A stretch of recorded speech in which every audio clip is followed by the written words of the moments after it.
and he don't think that his poop don't stink.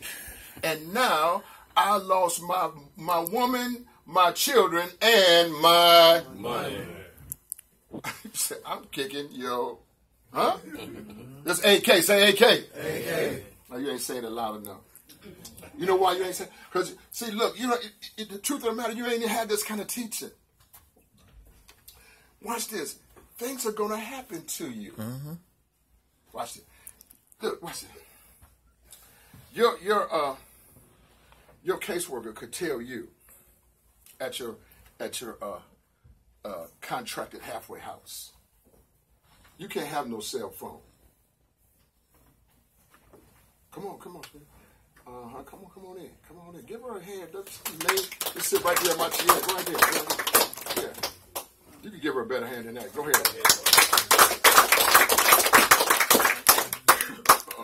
Let her pull out. Okay. Watch this.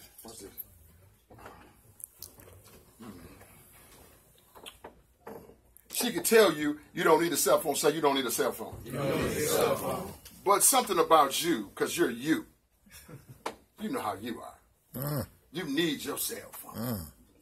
Now, you know the rules that say that you don't need a cell phone. It's a technical violation if you have one. Wait a minute, listen to what I'm saying. But you have absolutely no resiliency. You resent what she's telling you. Mostly always it's a her. You resent what she or he is telling you. Say, I resent it. I resent it. You fail to look at the actual facts that mishandling this information will send you back to the penitentiary, but you still try to sneak and have a cell phone. And I can't tell you how many of you all I have seen back in the penitentiary for having a cell phone. And I'm just telling you now, we really need to call AK on you. We really need to mess around and just gang up on you and whoop your natural behind. I don't hear you in here. Yeah. See, but look, then people they'll put me out of business because they say, we can't do that kind of stuff. They're being violent over at POP. So just for the tape purposes and anybody else who might be hearing this, we're nonviolent and we don't believe in that.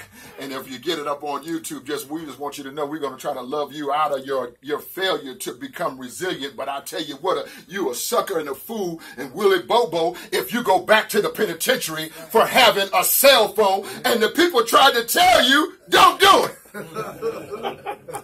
And you was acting like the people were shooting you or slapping you or kicking you. They try to tell you something to keep you out of the penitentiary. And here you go now, all locked up in orange and whatever. And then you get to the penitentiary and lie about what you did. Man, what you doing back here? You know you don't want to tell them because you had a cell phone. Then the clerk, though, that's a brother, for one of the offenders. He get your file. He realized that you violated for the cell phone. He starts spreading information. You violated because your woman went to your job, called you all kind of names in front of the people, and you went out there to deal with it. The police came. They ran your name and took you, left her. And now you down there now in a hearing. You made a scene. The people all at the job, now they're afraid of you because now they realize everybody didn't know you had a record. Now everybody knows you got one. But you don't have any resilience.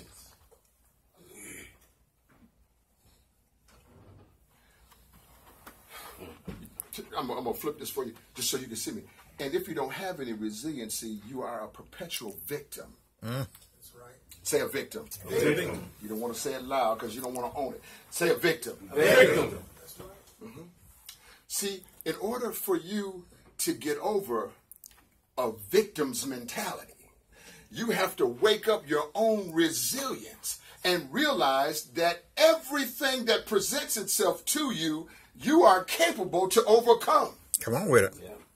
And that in order for you to be Daniel, not Daniel who you are sitting there, but Daniel, who you're becoming, you have to be able to face the conditions that are currently facing you. And you can't allow people or situations to cause you to get off your square and stop becoming the Daniel you're supposed to be and leave you stuck at the Daniel right now when you don't have enough Daniel to deal with the circumstances that you face. It's all right. Come on now, watch this. Watch this. This whole thing about resilience. I have two men right in here that lost their jobs this week. And both men been working a while. Both men lost their job. And you know what I feel in both of them? It's caused me to talk about this man. Another man in here, he messed around, his relationship is falling out, you know, this and that. What you gonna do when things go bad? Come on now. What you gonna do when things go bad? Woody and Will say you gotta play this tape all the way out. Because things are going to go bad sometimes. And you're going to have to realize when they do, you have a responsibility and a duty to yourself to be as resilient. This is what David said in 1 Samuel when they took everything and his own men was going to knock him out. He said, you know what? I encouraged myself. Huh? That's right. Don't believe my face, go look it up for yourself.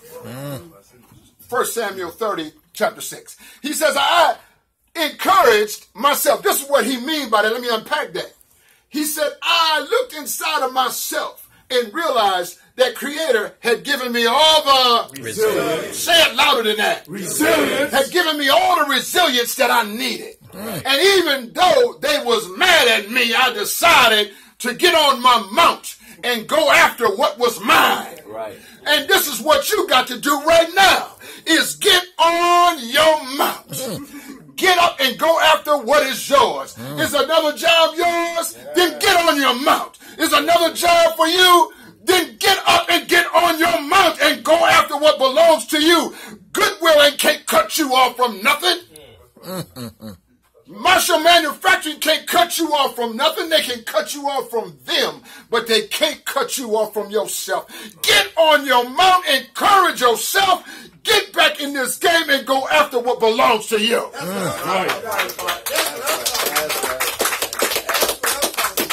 Wait a minute, you got some babies? You got some babies? Oh, your baby's in another city. Your baby's in another town, right? Well, wait a minute. You want to go after them, but you have no resilience. So you being defeated with body punches by suckers and people who are you and less than you, pulling you off your square. You busy trying to prove to somebody you got pride and ego, and you gonna stand up for something that don't mean nothing, like a fool on a stage performing for nobody applause.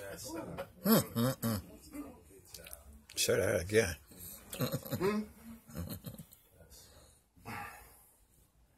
Who is my enemy?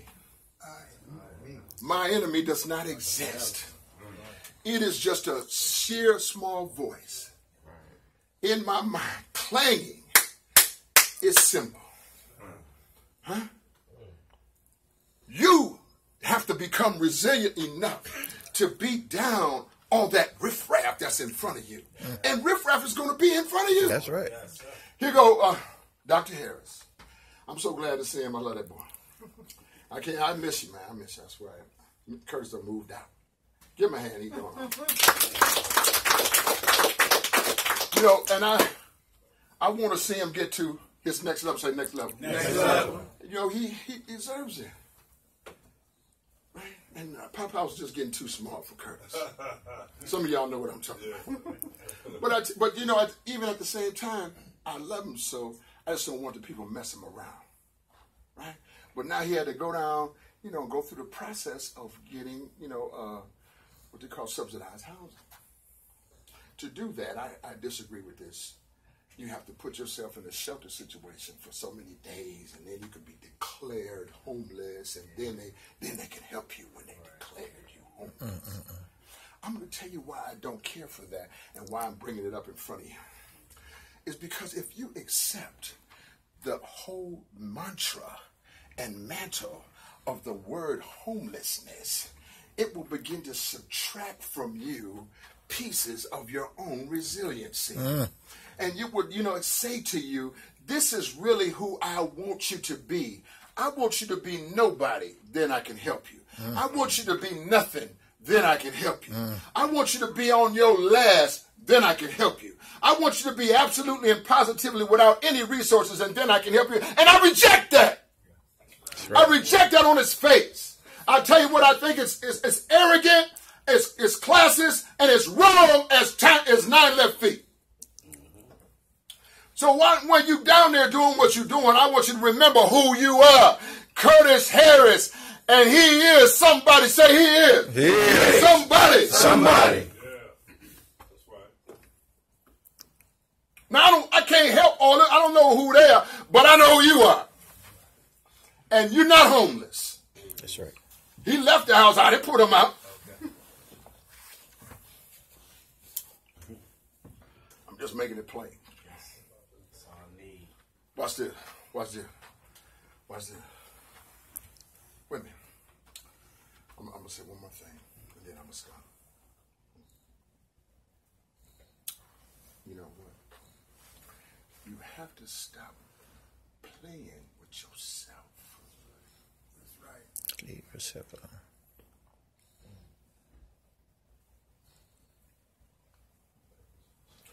You have to stop that foolishness. At a point, you have to turn the corner on that and man up. If your good woman leave you, that's bad, but you're still standing. If your good job come and go, that's bad, but you're still standing. Come on with it. If the people fire you for making several mistakes, that's bad, but you're still here. Get back on your horse. And right. Look at what you are really after. Get on your mount and go and get what belongs to you. That's all right. That's all right. I'm gonna tell you. People say this, and I was hearing them. This is the old people. Old people say, "Son," talking to me. You should try to enjoy your youth. Because it's going to go by pretty fast. And I was moving way too fast to pay that any attention. I'm like, oh, you just feeling sorry for yourself. Because now you done got a little old and you didn't hit no licks. Yeah, I'm banging and you mad at me. That was my... Hater. But I'm going to say to you what they said to me. This thing you're doing right now, in a little while... soon and very soon, this thing will go by you. That's right. And if you don't get done what you need to get done at the time that you need to do it, then your ship will have come and gone, and you don't have a ticket.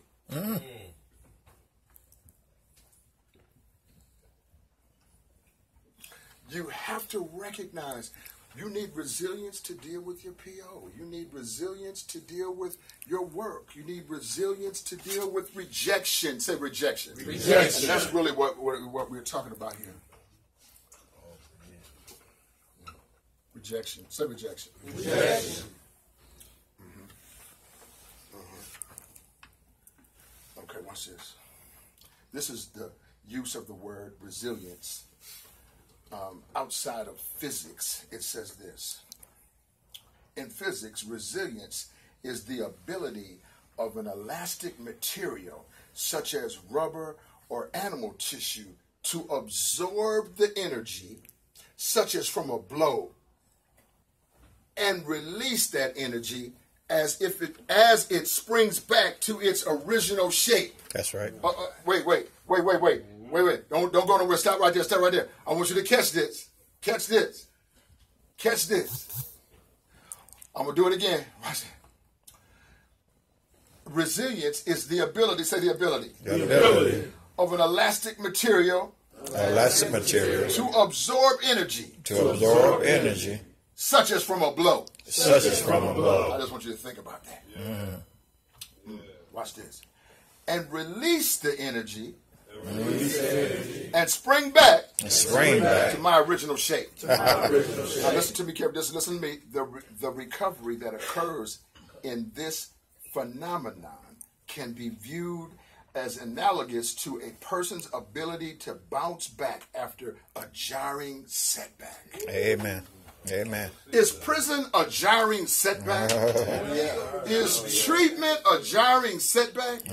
You know, you can go, I'm going to tell you something about a treatment facility. You can go in a treatment facility and everybody in there will tell you they don't need to be there. Come on now. They can tell you they can stop whenever they want to. That's right. But then if you put them out, watch this. Because they keep clowning, they can't take nothing. You put them out, on the way out the door, they broke down. They begging for a bed back, begging for a place, blowing up your telephone. Please take me back. The reason why is when you in treatment, you already have shot and smoked up all of your resilience. Right. You really need to shut up. I'm just telling you the truth.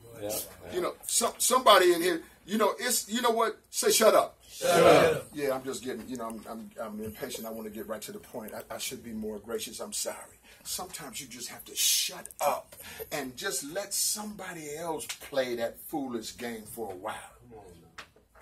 Get off the merry-go-round of foolishness. Shut up and just watch what you are doing. Start to take control of yourself.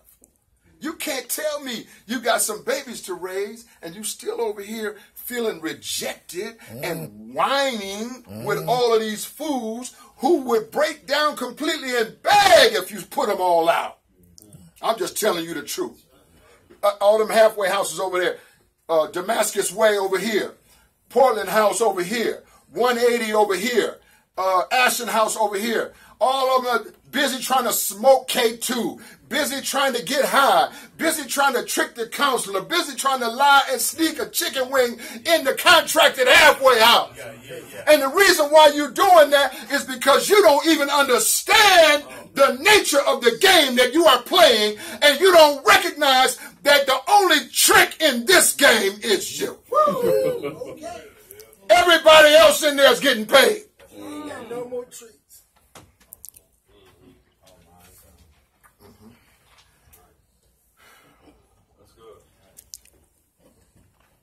Resiliency. Encourage yourself.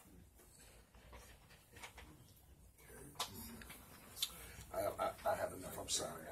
I didn't mean to jump in that fast, but once I got started there, I couldn't hold back. Put your hand together right here.